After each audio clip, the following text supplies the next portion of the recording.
అబ్బా థ్యాంక్స్ అమ్మా, ఎక్స్ట్రా ఇడ్లీలు పెట్టి మంచి పని చేసావు. ఈరోజు పిచ్చి ఆకలేసింది. అనయ్య థ్యాంక్స్ అమ్మా కాదు, నాకు చెప్పు. ఎందుకో? నువ్వు సండేస్ జిమ్లో ఎక్స్ట్రా వర్కౌట్ చేస్తావు కదా, సో ఎక్స్ట్రా ఆకలి అవుతుందని నాకు తెలుసు. సో ఈరోజు నేను బ్రేక్ఫాస్ట్ తినకుండా నీ గురించి త్యాగం చేశా.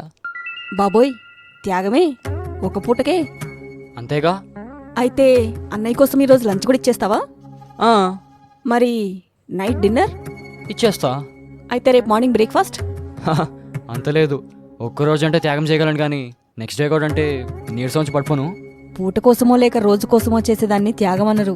త్యాగం అనేది చాలా గొప్ప పదం. 1-2 కాదు, ఏకంగా 58 రోజులు మెతుకు కూడా ముట్టకుండా నిరంతరంగా నిరాహార దీక్ష చేస్తే దాన్ని త్యాగం అంటారు. అన్ని రోజులు తినకుండా ఎలా ఉంటారు? 58 రోజులు నిరాహార దీక్షణ ఎవరు చేశారమ్మా? వారే ద గ్రేట్ అమరజీవి పొట్టి శ్రీరాములు గారు.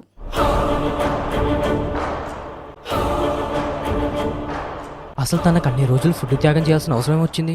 అవసరం తన కోసమో లేదా తన కుటుంబం కోసమో కాదు, మరి మన కోసం, మన తెలుగు ప్రజల కోసం. మన కోసం 58 రోజులు నిరాహార దీక్ష ఏంటమ్మా? 1952వ సంవత్సరం మద్రాస్ ప్రెసిడెన్సీలో, అంటే చెన్నైని ఆ రోజుల్లో మద్రాస్ అనేవారు.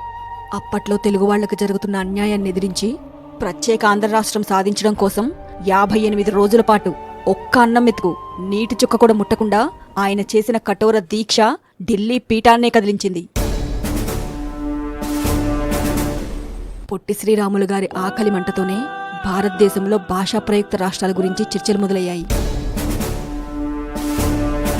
చివరికి ఆయన ప్రాణత్యాగం కారణంగానే తొలి తెలుగు రాష్ట్రంగా ఆంధ్రప్రదేశ్ అవతరించింది.